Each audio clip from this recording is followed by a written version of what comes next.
مجید والذین جاہدوا فینا لنہدینہم سبلنا وإن اللہ لمع المحسنین صدق اللہ مولانا العظیم وصدق رسولہ النبی الامین الکریم۔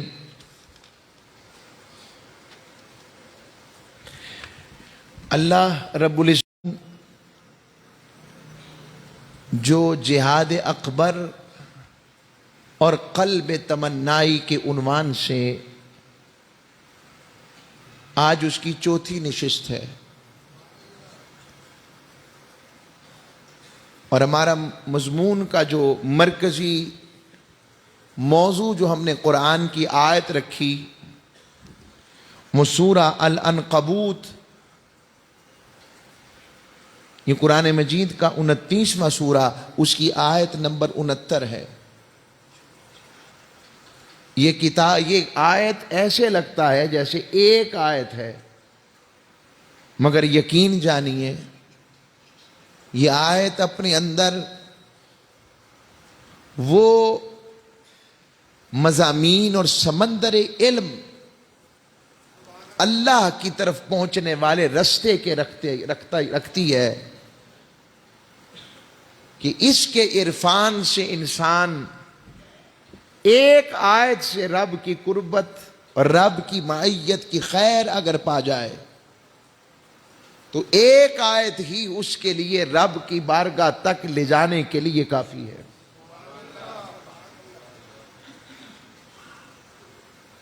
قرآن مجید فرقان حمید کا طریقہ ہے، قرآن ہر طرح کے ذوق والوں سے مخاطب ہوتا ہے،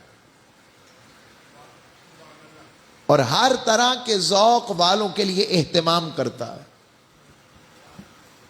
اگر کوئی فکری استدلال عقل والا آ جائے کہ عقل پر لاجک پر بات کرے گا تو قرآن اس کے ساتھ تفکر اور تذکر دونوں صورتوں میں قرآن اس کے لیے یہ کتاب فکر بن جائے گی۔ علم والا آ جائے گا تو علم عطا ہوگا، عمل والا آ جائے گا تو عمل عطا ہوگا، خوشخبریاں سننے والا بننا چاہے گا تو خوشخبریاں سنائے گا، ڈرانے والے کی بات آئے گی تو ڈرائے گا، ہر چیز کے اوپر گریہ و بقا کی بات آئے گی تو گریہ و بقا عطا کرے گا۔ جدید سائنس ٹیکنالوجی قیامت تک جتنی آتی اور چلتی رہیں گی، ہر دور میں قرآن اس دور کی جدید ترین چیزوں کو، ان کے چیلنجز کا جواب دیتے ہوئے اسلام کی حقانیت کو ہمیشہ سپرمیسی کے اوپر اور اسلام کی حقانیت کو سب سے اوپر دکھائے گا۔ ہمارا موضوع چونکہ مجاہدہ ہے، مجاہدہ نفس، یہ وہ مضامین ہیں جو اب ہمارے ممبروں سے اس پر گفتگو آہستہ آہستہ ختم ہوتی گئی ہے۔ آفات نفس کیا ہے، علائش نفس کیا ہے، کیا رذائل اخلاق ہیں، اور یہ بھی عرض کر دوں قرآن مجید فرقان حمید کی آیت کا ترجمہ دوبارہ کر کے اللہ نے فرمایا والذین جاہدوا،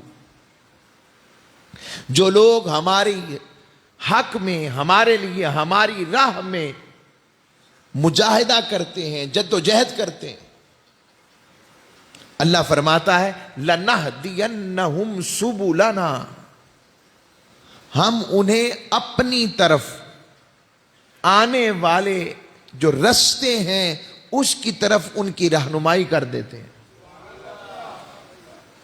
جو ہماری طرف آنے والا بنے صحیح، اور جو ہماری طرف آ جاتا ہے، ہمارے رستوں والا بن جاتا ہے، پھر اللہ فرماتا ہے ان اللہ لمع المحسنین، اللہ کریم احسان والوں کو اپنی معیت سے نوازتا ہے، انہیں اپنی معیت عطا کر دیتا ہے، اپنی قربت عطا کر دیتا ہے۔ یہ قرآن کی آیت کا ترجمہ کیا میں نے۔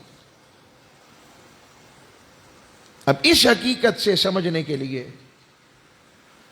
فرمایا والذین جاہدوا، قرآن ہم سے کیا متقاضی ہے کہ میرے راستے میں چلنے کے لیے جد و جہد والے بنو تو صحیح.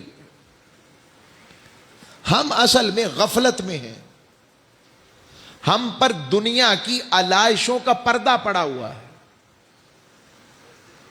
اور علائشوں کے پردے کی وجہ سے یوں سمجھ لیں ہم پر دنیا کے مفادات اور دنیا کی ظاہری اسباب کا ہم پر پٹی بندھی ہوئی ہے. میں اس کی ایک مثال دیتا ہوں آپ کو. جیسے انسان کو کسی سے محبت ہو جائے تو وہ جیسا بھی ہو، جو محبت والا ہوتا ہے وہ اپنی محبت کے بارے میں کوئی بھی غیر فطری بات سننا پسند نہیں کرتا. وہ کہتا ہے یار تمہیں نظر نہیں آتا، وہ کہتا ہے نہیں. میں اس کی بے شمار مثالیں دے سکتا ہوں مگر میں آپ کو اشارہ دے رہا ہوں بس. ہمارے ہاں بھی، ہماری آنکھوں پر بھی، چونکہ دنیا میں آسان نظر آ رہی ہے، آسان طریقے سے چیزیں، آسائش، مقابلہ بڑھ گیا ہے، تو ہمارے اوپر بھی اس کی پٹی ہے. وہ چونکہ پٹی ہماری آنکھوں پہ چڑھ گئی ہے تو ہم اس کے بعد والا منظر دیکھ نہیں پا رہے ہیں. اللہ کریم نے کس مقصد کے لیے بھیجا ہمیں دنیا میں؟ اس مقصد کے لیے کہ صبح سے شام تک صرف کاروبار کیا جائے، رشتہ داری کی جائے. صرف میری توجہ پھر زور اس پہ دے رہا ہوں، صرف اس لیے بھیجا ہے. کیا یہ مقصد تخلیق انسانی تھا؟ کاروبار میں پھر حلال و حرام کی پرواہ نہ کی جائے، یا کسی بھی نوکری میں بھی حرام و حلال کی پرواہ نہ کی جائے؟ مقصد کیا تھا؟ والذین جاہدوا کا مطلب یہ ہے رب چاہتا ہے وہ اپنے مقصد شعور کو پا کر اپنے مقصد حیات کو میرے رستے پہ چلتا ہے کہ نہیں. کیا اس لیے بھیجا کہ اللہ اولاد دے دے، کاروبار دے دے، بزنس دے دے، مکان دے دے، کوٹھیاں دے دے، بینک بیلنس دے دے، عزت دے دے، شہرت دے دے، بس اس کے ساتھ ہی بندہ دنیا سے رخصت ہو جائے اور یہ انسان کی آخر ہے؟ بتائیں کیا یہ مقصد ہے تخلیق انسانی، اور کیا یہی مقصد ہے دین اسلامی، اور کیا یہی مقصد حیات انسانی ہے؟ نہیں ہے. اس مثال کو سمجھنے کے لیے، اس بات کو آگے سمجھنے کے لیے کہ والذین جاہدوا، ابھی تو ہمیں سمجھ نہیں آ رہی کہ ہم نے جہاد کرنا کس سے ہے، جدوجہد کرنی کس کے لیے. رشتہ داری بھی نبھانی ہے، کاروبار بھی کرنا ہے، رزق حلال بھی کمانا ہے، کسی کا حق بھی نہیں مارنا، کسی سے زیادتی بھی نہیں کرنی، کسی کے خلاف بھی نہیں چلنا، سارا کچھ کرنا ہے. معاف بھی کرنا ہے، بڑھنا بھی ہے، تنقید بھی نہیں کرنی، غیبت بھی نہیں کرنی، چغلی بھی نہیں کرنی، حسد بھی نہیں کرنا، یہ سب کچھ نہیں بھی کرنا، اور اللہ کی بندگی بھی کرنی ہے، اطاعت بھی کرنی ہے، اتباع بھی کرنی ہے. اور اس کے لیے جو رستہ ہے وہ تاجدار کائنات صلی اللہ علیہ وسلم کی ذات ہے. اس رستے کی طرف شعور کا آ جانا، اور اس سے اس کا مولا کا شعور آ جانا کہ کوئی میرا مولا بھی ہے جس نے مجھے دنیا میں بھیجا ہے، اس کے سامنے پیش بھی ہونا. یہ وہ مقصد شعور ہے. اللہ فرماتا وما خلقت الجن والانس الا ليعبدون. فرمایا ہم نے انسان کو اور جنوں کو مال کمانے کے لیے پیدا نہیں کیا. کہتا میں نے تو اپنی عبادت کے لیے پیدا کیا. بات آ رہی نہ سمجھ؟ اب میں اس کو قرآن کی آیت سے کہ جو ہماری راہ میں جد و جہد کرتے ہیں، میں 4 اقوال لے رہا ہوں. حضرت عبداللہ ابن عباس رضی اللہ تعالیٰ عنہ، ترجمان القرآن جن کا ٹائٹل ہے، ان سے پوچھا، وہ فرماتے جنہوں نے ہماری اطاعت، اللہ فرمانا چاہتا ہے جنہوں نے ہماری اطاعت کرنے کی کوشش کی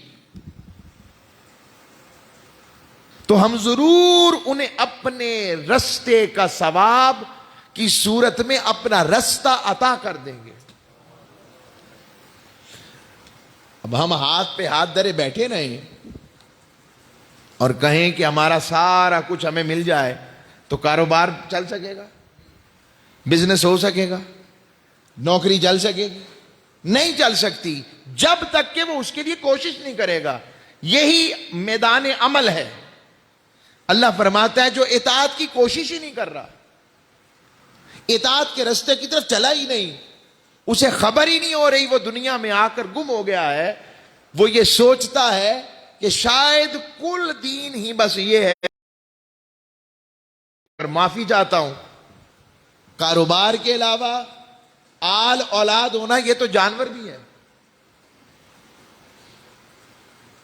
نہیں ہوتی اس کی اولاد۔ تو ہم میں اس میں فرق کیا ہے؟ کہ جانور اپنے بچوں سے پیار نہیں کرتا؟ کیا وہ اپنے گھر سے پیار نہیں کرتا؟ جہاں رہتا ہے جنگل سے پیار نہیں کرتا؟ کرتا ہے، مگر فرق کیا آتا ہے؟ فرق وہاں ہے کہ ہم مقصد کیا ہے جس کی وجہ سے ہم مسجود ملائک بنے۔ حضرت آدم علیہ السلام کو رتبہ دیا کہ انی جاعل فی الارض خلیفہ، میں زمین میں اپنا خلیفہ بنانے لگا ہوں۔ وہ فرق کیا تھا وہ میں آپ کو بتاتا ہوں۔ حضرت عبداللہ ابن عباس کا قول دوبارہ سنیں، فرمایا جو ہماری اطاعت کے لیے کوشش کرتا ہے، ہم تو اس کوشش سے ہی دور ہیں۔ وہ اقبال کا شعر ہے، وائے ناکامی متائے کارواں جاتا رہا، کارواں کے دل سے احساس زیاں جاتا رہا۔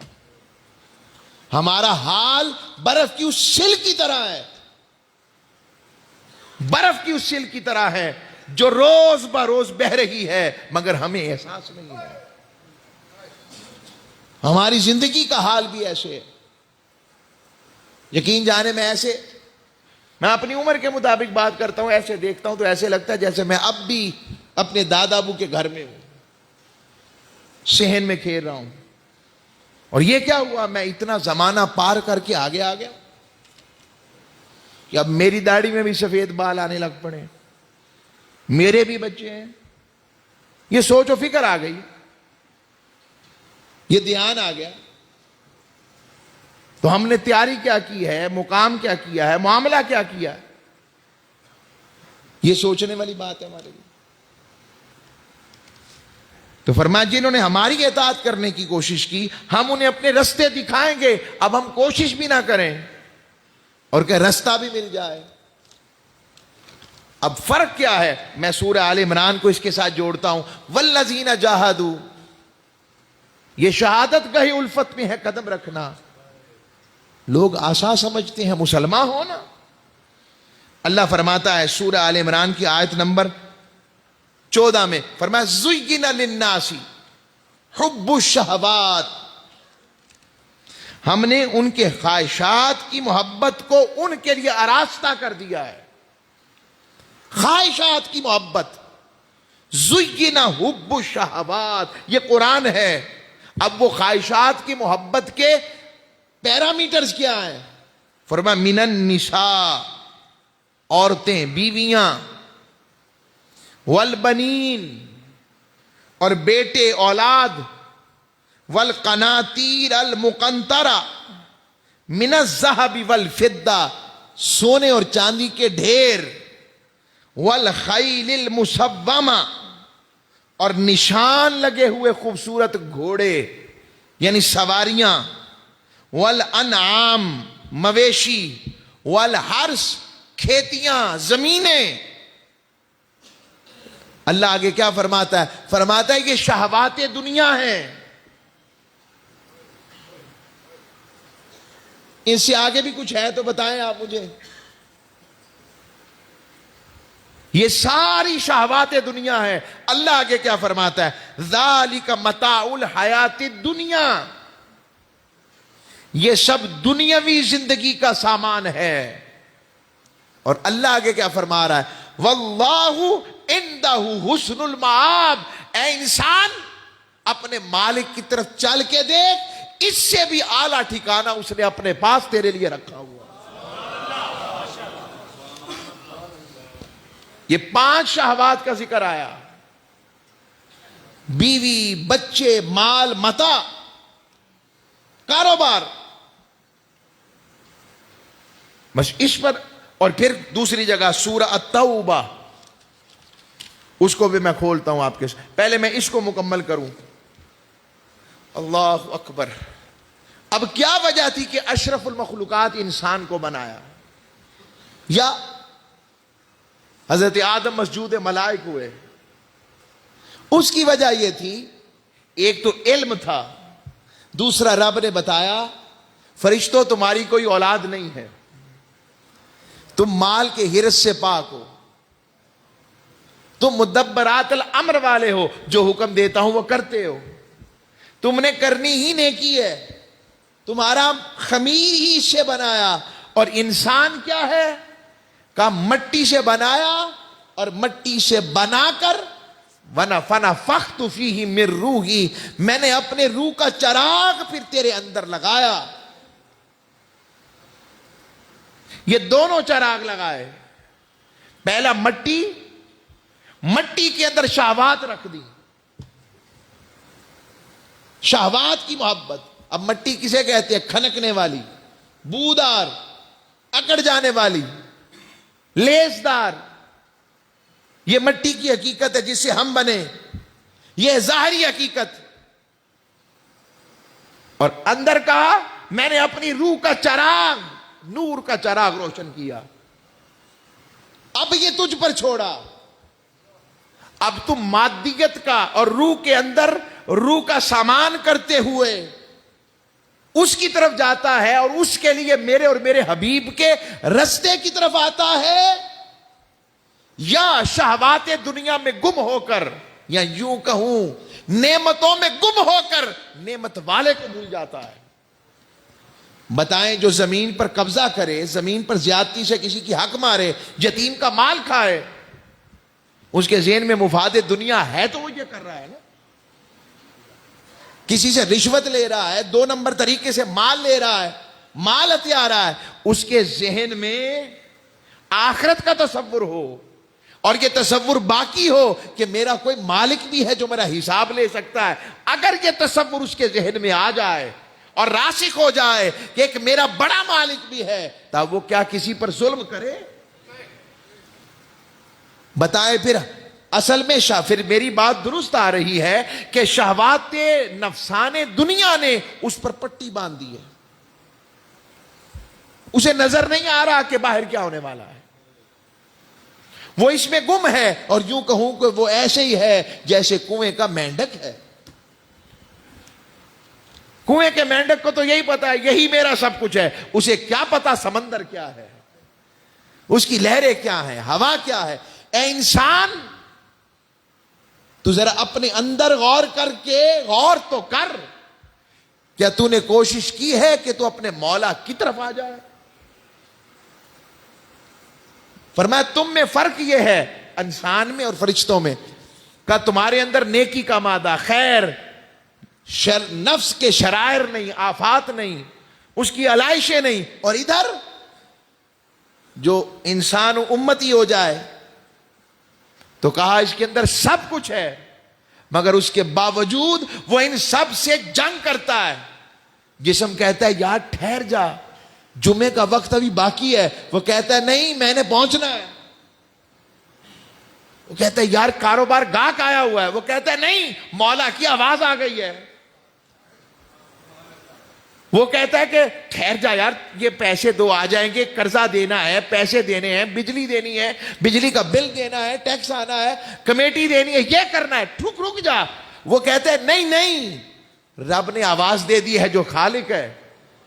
اب یہ ساری علائشیں موجود ہیں، مگر ان علائشوں سے نکل کر جو اس کے رستے والا ہو جاتا ہے، رب کہتا ہے پتہ لگا یہ میرے کیسے ہیں۔ میں یہ سمجھانا چاہ رہا ہوں، یہ نیکی اور بدی کی جنگ انسان کے اندر چلتی ہے، اس جنگ میں جب وہ مولا کے رستے والا ہو جاتا ہے، اس کے اوپر میں آقا کی حدیث مجھے یاد آ گئی، وہ آپ کو سناتا ہوں۔ حدیث کا یہ پہلے بھی یہ شاید ذکر کی ہو میں نے حدیث، مگر یہ جو حدیث کا معنی مفہوم یہاں پر آ رہا ہے نا، پھر ان کے لیے اللہ رب العزت کیا فرماتا ہے، کیا ارشاد اس کی بارگاہ سے عطا ہوتا ہے۔ پھر حضرت ابو ہریرہ رضی اللہ تعالیٰ عنہ کی یہ مشہور حدیث قدسی ہے کہ اللہ فرماتا ہے انا عند ظن عبدی بی، میں اپنے بندے کے گمان کے مطابق ہوتا ہوں جیسا وہ میرے بارے میں گمان کر لے۔ فرماتا وانا معہو اذا ذکرنی، فرماتا ہے جب بھی وہ مجھے یاد کرتا ہے، اللہ فرماتا ہے میں اس کے ساتھ ہوتا ہوں۔ اور آگے فرماتا ہے فَإِن ذَكَرَنِي فِي نَفْسِي، اگر وہ اکیلے میں مجھے یاد کرتا ہے، ذَكَرْتُهُ فِي نَفْسِي، میں بھی اسے اکیلا یاد کرتا ہوں۔ فرشتوں کا معاملہ کہاں ہم، ہماری تخلیق کہاں، مٹی کہاں، چیزیں کہاں، ہماری اوقات کہاں، شہوات دنیا، اس سب کے باوجود رب کیا فرما رہا ہے؟ فرماتا ہے تو اکیلا۔ میرا سوال ہے آپ سے، میں ہمیشہ پوچھتا ہوں، ہمارا یاد کرنا بنتا ہے، ہمیں اس نے پیدا کیا ہے، ہمارا مالک ہے، ذرا غور کیجئے، کیا اس کا بھی یاد کرنا بنتا ہے کہ وہ ہمیں یاد کرے؟ لوگوں، کمال محبت یہ ہے، ہمارا یاد کرنا کمال نہیں، ہماری تو ضرورت ہے، ہم پر تو لازم ہے۔ ارے کمال محبت تو مولا کی ہے، وہ ہم جیسوں کو بھی یاد کرتا ہے۔ اور یہاں تک فرماتا ہے اگر تم اکیلے میں یاد کرو اور کہتے ہو اللہ اللہ اللہ اکیلے میں، اللہ کہتا ہے جی میرے بندے، جی میرے بندے، جی میرے بندے۔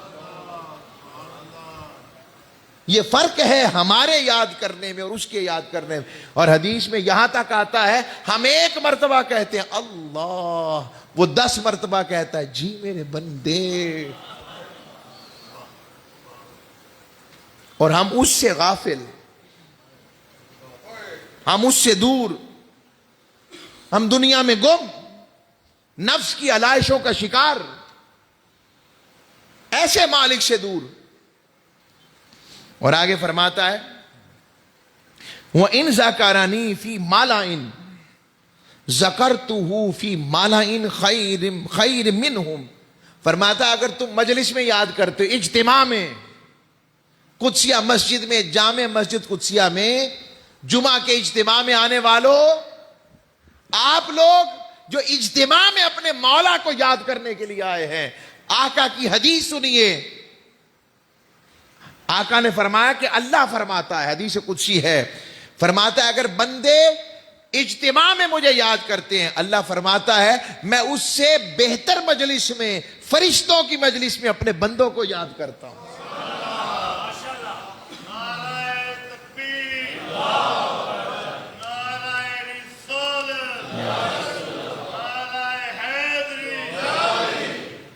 میں انہیں یاد کرتا ہوں۔ اور آگے فرمایا وَإِن تَقَرَّبَ إِلَيَّ شِبْرًا تَقَرَّبْتُ إِلَيْهِ ذِرَاعًا، اللہ فرمایا تھا نا جب کوئی اطاعت کے رستے پہ چلتا ہے، حضرت عبداللہ ابن عباس نے، اللہ فرماتا ہے میں اسے اپنے رستوں کے ثواب اور رستہ دکھا دیتا ہوں۔ وہ کیسے دکھاتا ہے سنیے، فرماتا ہے وَإِن تَقَرَّبَ إِلَيَّ شِبْرًا تَقَرَّبْتُهُ إِلَيْهِ ذِرَاعًا، فرماتا ہے اگر بندہ میری طرف ایک بلشت اتنی ہوتی آدھی، ایک بلشت آتا ہے، یعنی بندہ اتنی کوشش کرتا ہے جیسے ایک بلشت بھر کے بندہ کسی کے قریب ہوتا ہے۔ آقا کی حدیث ہے تقربت الیہ ذراعا، اللہ فرماتا ہے میں اس کے نزدیک ایک بازو کے برابر آ جاتا ہوں۔ اگر وہ بلشت بھر قریب آتا ہے، اللہ فرماتا ہے میں بازو کے برابر اس کے قریب ہو جاتا ہوں۔ اور آگے فرمایا تقرب وَإِن تقرب إِلَيَّ ذِرَاعًا تقربت إِلَيْهِ بَاعًا، فرماتا ہے اگر بندہ میری طرف ایک بازو آتا ہے، اب میں یہ کسی اور کی بات نہیں کر رہا، اللہ کی بات کر رہا ہوں، اللہ فرماتا ہے میں 2 بازو اس کے قریب ہو جاتا ہوں۔ اب اس 2 بازو کے لطف کیف کو ہم کیا جانیں، ہم کیا پہچانیں، اور آخر پر تو کمال کر دیا، فرماتا ہے وَإِنْ آتَانِ يَمْشِي آتَيْتُ ہر والا، اگر بندہ میری طرف چل کر آتا ہے، رب فرماتا ہے میں دوڑ کے جاتا ہوں کہیں واپس ہی نہ چلا جائے۔ ہوئے ہوئے ہوئے بندے تو بس اس کی طرف چل کے دیکھ، اس کی طرف بڑھ کے دیکھ، اور یہ سب کچھ نیت سے کر کے دیکھ، نیت سے اس کے رستے کی طرف آ، بس نیت درست کر۔ وَإِن جَاهَدْ وَالَّذِينَ جَاهَدُوا فِينَا، فرماتا ہے جو ہمارے رستے میں جد و جہد کرتا ہے، مشکلات سہتا ہے، تکلیفیں سہتا ہے، آزمائشیں سہتا ہے، پرابلمز آتی ہیں، سب کچھ ہوتا ہے، مگر ڈٹا اور جمع رہتا ہے۔ ابھی آیت پڑھی تھی نا قاری صاحب نے، ان الذین قالوا ربنا اللہ ثم استقاموا، یہی ہے کہ پھر جو اللہ نے انہوں بے شک جو اللہ پر ایمان لائے اور اس پر ڈٹ گئے، پھر مان لیا اسے، فرماتا ہے پھر میں اسے اپنے رستوں کی طرف بلا لیتا ہوں، میرے رستوں والا ہو جاتا ہے۔ اور حدیث میں آتا ہے،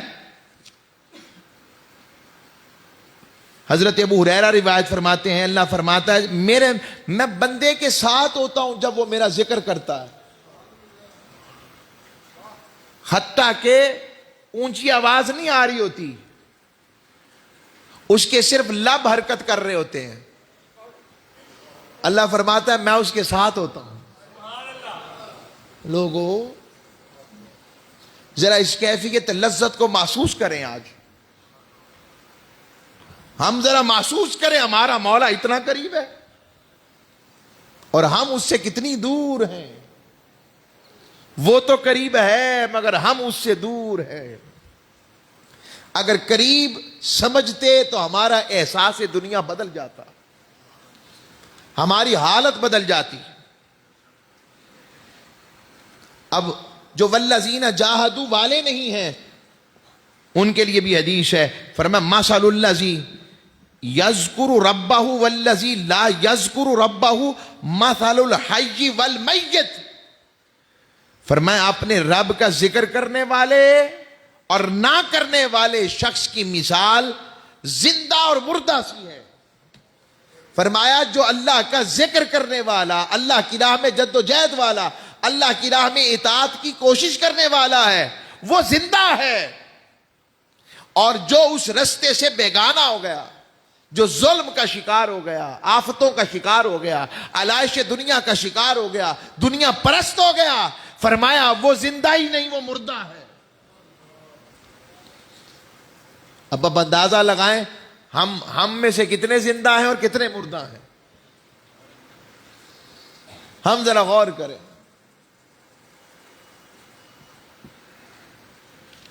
تو ان شہوات کے ساتھ ان کو حقوق کے ترازو میں رکھنا ہے، اس لیے کہ مولا نے کہا ہے، اور اس کے ساتھ مولا اور اس کے حبیب سے تعلق رکھنا ہے تاکہ اس کی قربت کا سفر ہو سکے۔ اللہ اکبر۔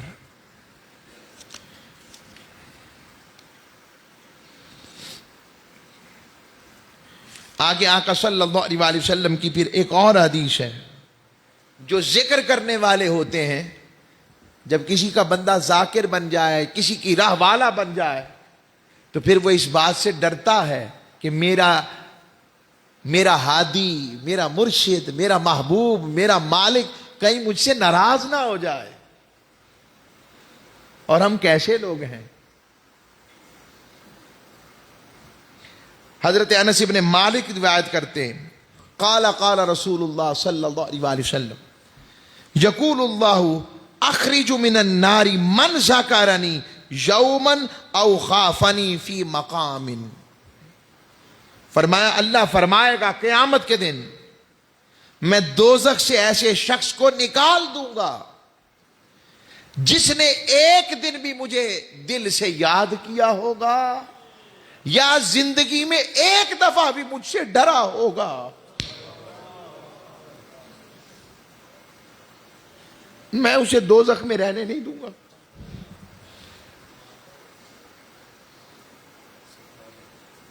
اب بتائیں، ہم غور کریں اس بات پر. ہمارے پاس کوئی ایسا وقت، میں بہت نیچے چلا گیا آپ کے لیے، آسان پیرائے میں، ایسا وقت ہے کہ ہم مولا کی طرف ایک ذکر والی ایسی کیفیت، یا ہم وہ وقت زندگی کا ایسا گوشہ جب ہم اس سے ڈر گئے ہوں. اللہ فرماتا تو کوشش کر کے دیکھ. دیکھتا نہیں میں نے اپنے یوسف کے لیے رستہ کہاں سے نکالا. وہ میری طرف چلا تھا نا، کہ مولا اب مجھے زلیخا ہے اور میں ہوں یا تو ہے. تو میں نے اپنے یوسف کو بچایا کہ نہ بچایا؟